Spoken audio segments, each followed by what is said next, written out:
Welcome all wrists and welcome to another comparison. Here we have two GMT offerings from Seiko, specifically the Seiko 5 Sports reference SSK003 and the Seiko Prospex Diver GMT reference SPB383. If you're looking for individual reviews I've done for each of these timepieces, check out the links in the description. In this comparison, I'll be looking at their differences and similarities and hopefully highlight how they compare against each other. Here are the dimensions and specs. We have a slightly larger diameter on the Seiko 5 GMT at 42.5mm versus 42mm on the Prospex GMT, with a lug width of 22mm and 20mm respectively.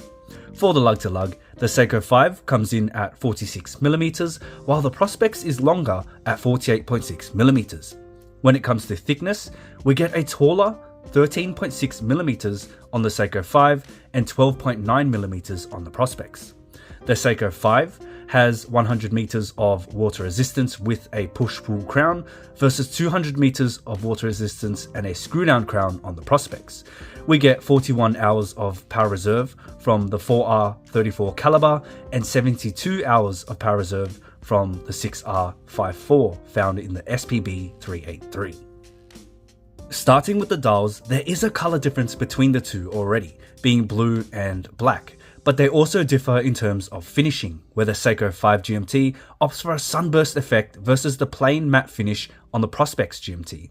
This sets the tone for the theme of each watch. We get a more casual and playful approach with the Seiko 5 and a simple tool-like approach with the Prospex GMT.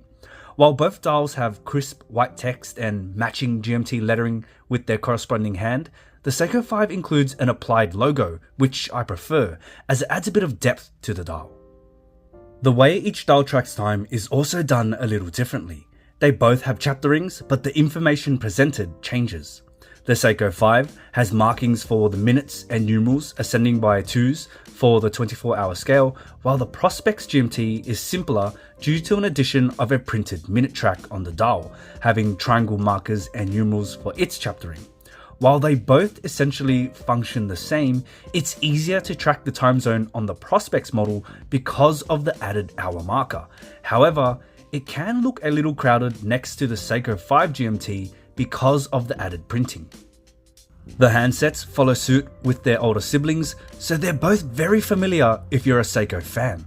I will say the hands on the Prospex GMT are much cleaner and better finished. However, legibility is much better on the Seiko 5 GMT thanks to their size and shape, with the exception of the second hand.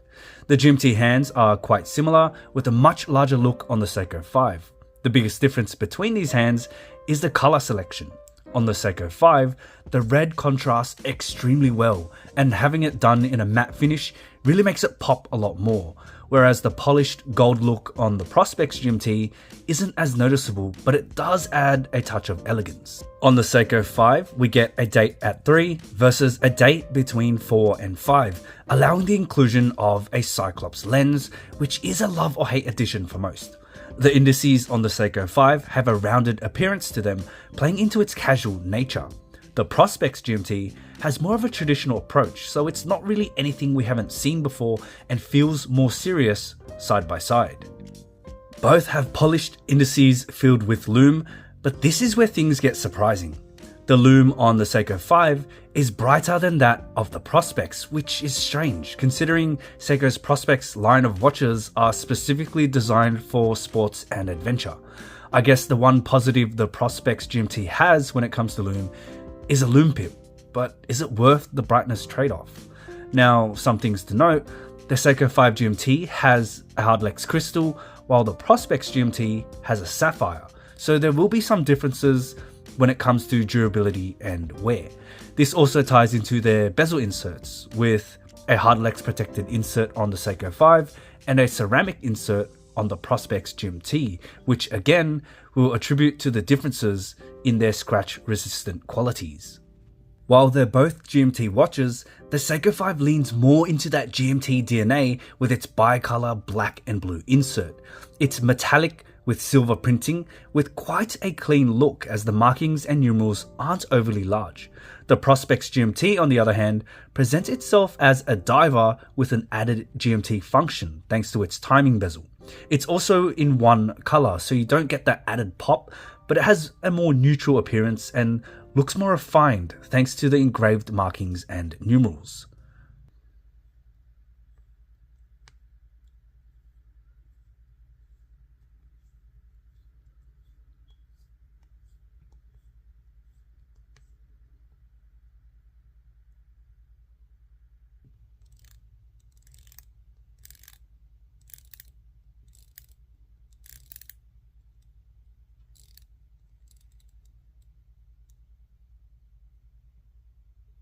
The bezel on the Prospex GMT is broader in every aspect besides height.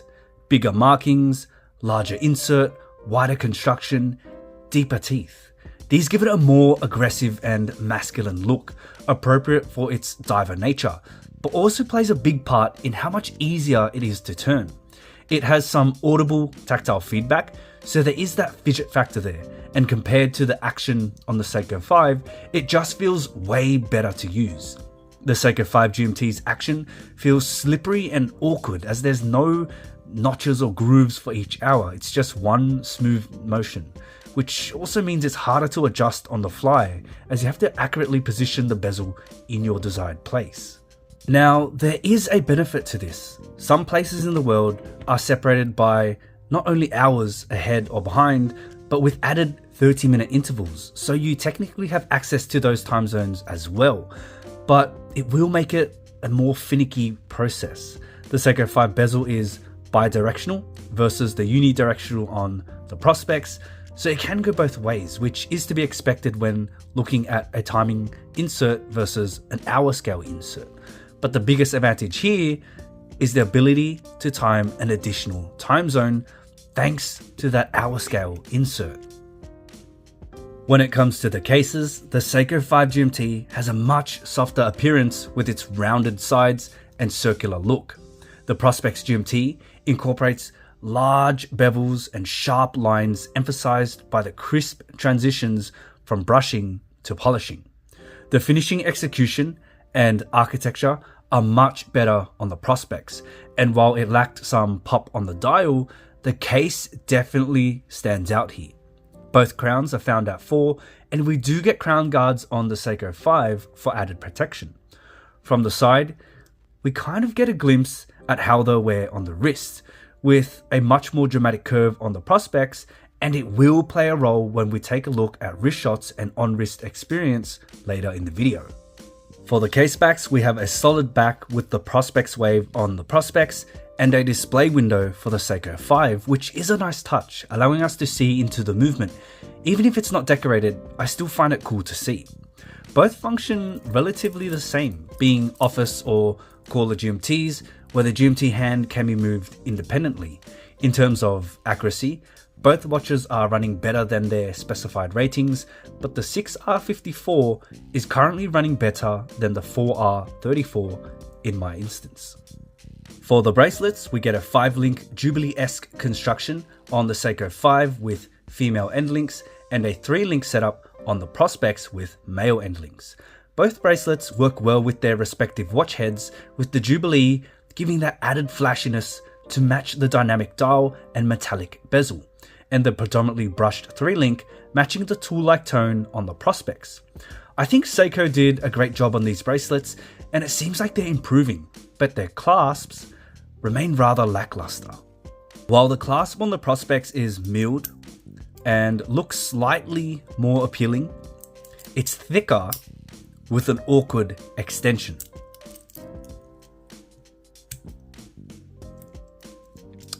And realistically, there's not much separating the two. Opening and closing feels the same.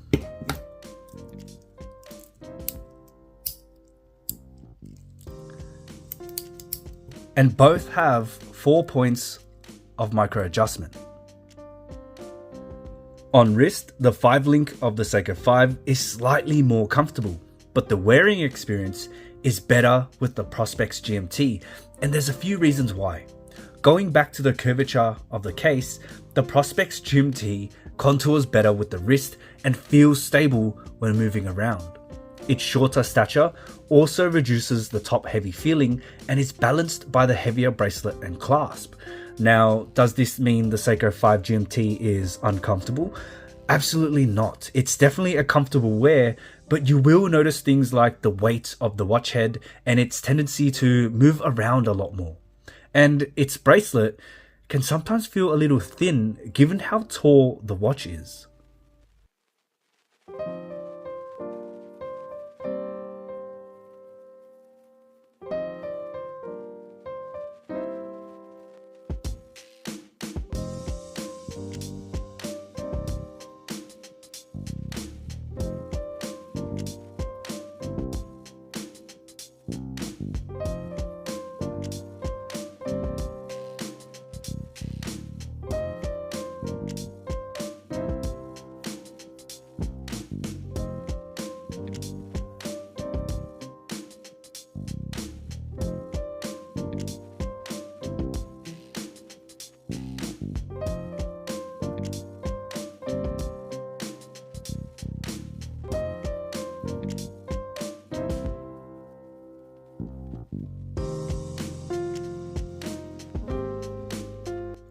The Seiko 5 comes in at a retail price of $475 against the $1,500 price tag on the Prospex GMT.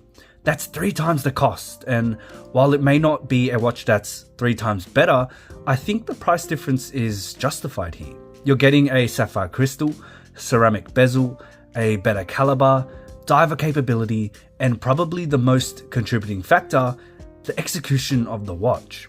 While it may not seem like a huge difference from product renders, when you get them in hand and side by side, the level of detail and refinement is very evident on the Prospex. It really just feels like a more premium watch, and it should be, but I wouldn't say it's the better watch, as they each serve a purpose. If you travel a lot or require the tracking of multiple time zones, the Seiko 5 GMT has you covered. Not only that, it's more affordable and looks far more expensive than it is. It's flashier and dressier and will work well in most situations. The Prospex GMT is under the radar. It's a tool watch with subtle elegance, and while it's extremely good looking up close, from afar it's not as eye-catching, perfect for those who don't want to attract attention. If you're looking for something dynamic with some pop on the wrist, the sunburst of the Seiko 5 does a great job at highlighting its color and works beautifully with its bezel. The Prospex GMT has a more toned down look and is suited for someone looking for a diver orientated watch with a GMT function. If you're just looking to get a single watch, I'd go for the Prospex GMT. It has everything you really need, being a diver and GMT, and it will hold up to wear much better. On the other hand, if you're looking to add a watch to the collection and you already have a dive watch, the Seiko 5 GMT is a great pick with its vibrance and versatility.